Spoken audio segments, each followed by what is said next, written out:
Hello everyone, this is James Shore with another test-driven development video, and we are picking up where we left off. It's still May 27th for me, doing a whole bunch of videos because I'm going on vacation, sort of, a working vacation next month. I'm going to Norway, and I won't have a chance to record, so I'm doing a whole bunch, all in one fell swoop. So anyway, what we're working on is we're getting the labels to show up in our text field. So what I want to have happen is when I put an invalid value here, we get a warning icon. I want that icon to show up over here in the corner of our text field. So I've got a spike that demonstrates that beautifully. I really like how it turns out. And we're going to see that same spike, or we're going to see that same behavior happen in our production code. I'm trying to do it in a test-driven manner. So there we go. I've got the code set up so that I can programmatically set the icon. Now I want to say we're going to programmatically clear it. And the way to do that, I believe, will just be to say field set icon null.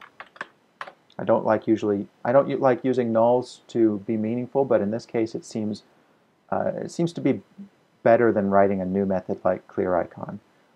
It's a pretty standard convention in Java to use null to mean clear for this sort of thing. So I think that speaks clearly enough. If it turns out not to in the future, I can always change it. So let's see, we want to assert that the icon label should not be visible. It's just that simple. We don't need to change the icon, we just need to assert that it's not visible. That should fail. And now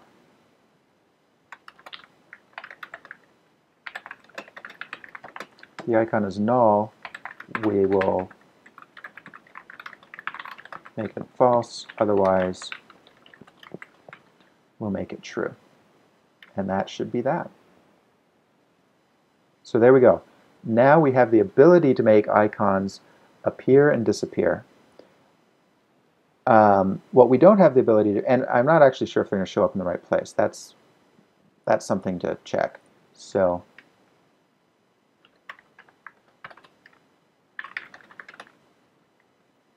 make sure the icon in dollars text field shows up in proper place.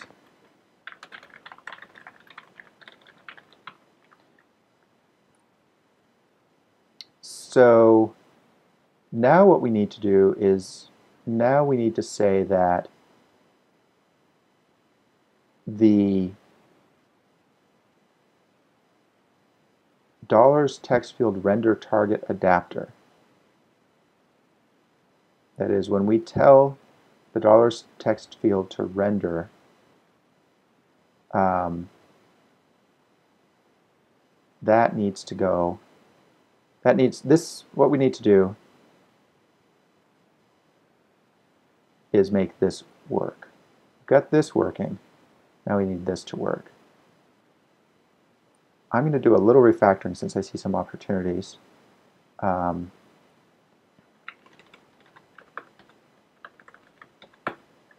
We never overwrite users' text.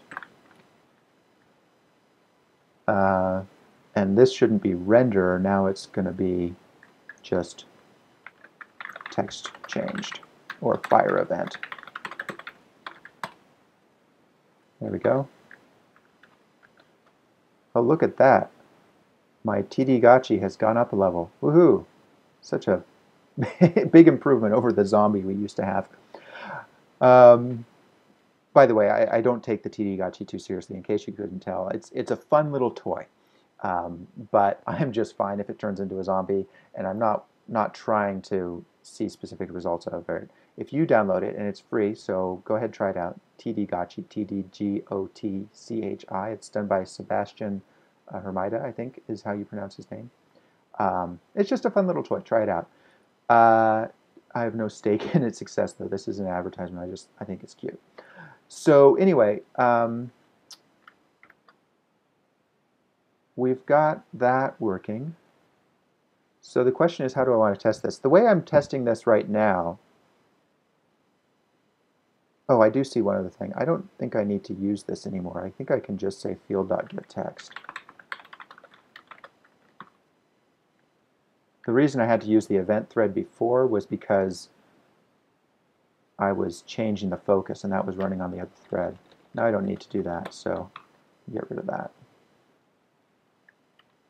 Make sure that still works. Okay. So yeah, we say we want it to call a function when the test changes, but that's not really what we want.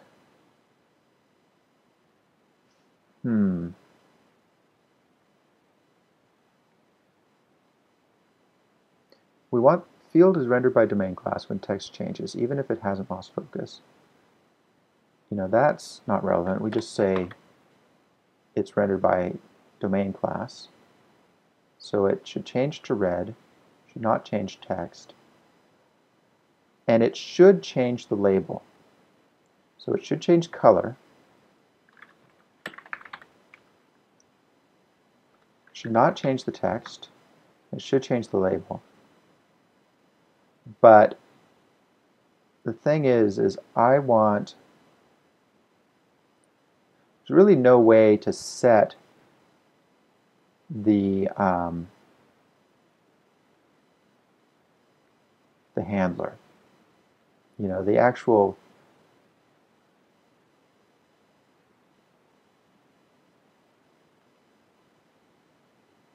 code, the $ text field render target adapter, that's calling on dollars. And there's no way to change what we're calling on. Now I could, because this is a $ text field, now I could make another class called, you know, domain rendering text field or something like that. And then that would allow me to set the class that I'm dealing with. That's a lot of extra complexity for something I'm not having to deal with yet. So I think I'm going to, so I don't know if I'm being clear here. The problem with this code, and it seems like a minor problem, but it's the kind of thing that bites you in time. The problem with this code is that it is making assumptions about the behavior of the $ class, which is in the domain package. It's saying that -10 leads to the color changing red. If I ever change the way $ works, this test is going to break, and that's going to be confusing in the future. You know, several years from now, or if somebody else was working on this, they wouldn't understand why $ text field is breaking when they make a change to $. Now that's a minor thing, but you don't want to let those pile up. You have to be aware of them. So what I would prefer is that I decoupled the $ text field test from the behavior of $. And that's what I'm looking at. Is there any way to decouple those? And the answer is yes. The way you do it is through a dependency injection, which is a very fancy way of saying we just tell this class what class to use or what object to use. Rather than passing in $, we pass in, you know, our own special version. But the problem with that is that this $ text field, of course, is written very specifically to work with the $. And I could write more generic code, but more generic code is more complex. So the trade-off here, and it's an important one, the trade-off here is between making $ text field more generic and thus more complex, or having a nice simple $ text field and having code in $ text field test be closely tied to the domain. It's a lesser of two evils problem. Which is worse, having this test closely tied to domain object, or having an ugly generic text field class? Right now, I think making this more generic is a lot more work than it's necessary. However, I think in the future we are going to genericize the text field. We're going to want one for percentages, for example. And at that point we can make the code more generic. But right now it's too much work. We don't need to do it. You know, this is a classic case of you aren't going to need it. When we do get to needing to genericize it, we'll have a much better idea of how the architecture works, and we'll make better decisions. So as a result, I am going to tie this in. And I am going to say, when we change it to an invalid value,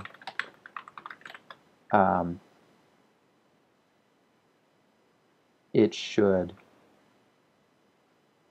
not have an icon. Or it should set the icon. I'm going to start out by saying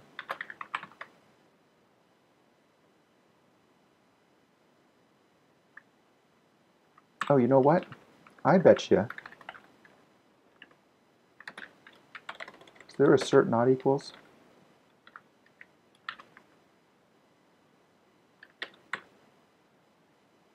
Doesn't look like it.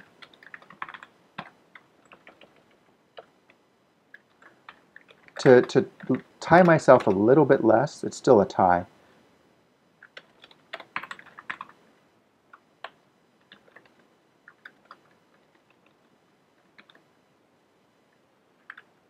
I can just say it's changing color, not what the color needs to be.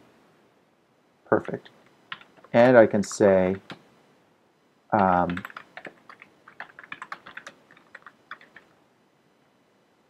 should clear icon, because in this case the icon should be clear, and say that the icon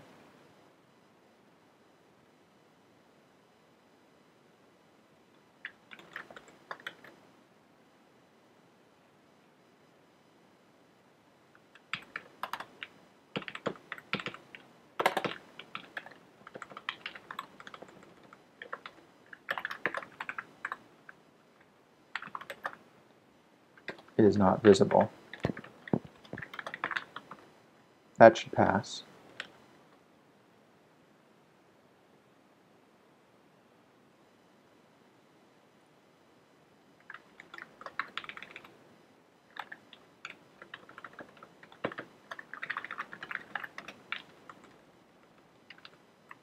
That should still pass.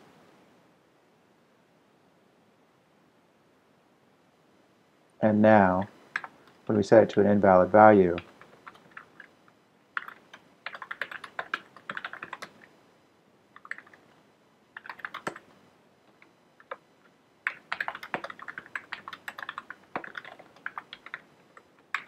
oops.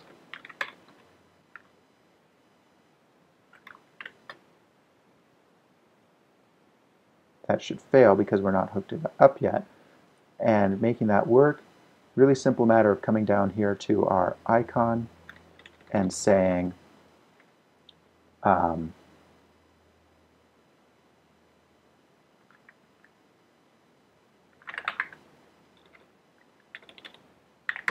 field.set icon.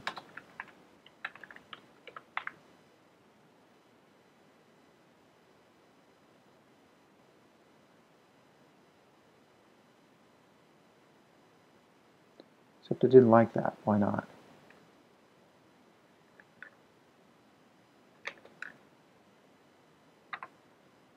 We've got a set icon method. Takes an image icon. Really, it should take just a regular icon. Oh, I see. We're taking a regular icon there. That was it. We were being too specific. There. Now it's passing. And now, I don't think it's going to lay out properly, but I think this will work. But it doesn't. Okay, so I think what we have here is just a look and feel problem. I think the problem is the overlay stuff isn't working properly. We'll have to play with that a little bit in the next episode. So thanks everybody for watching. I will catch you next time.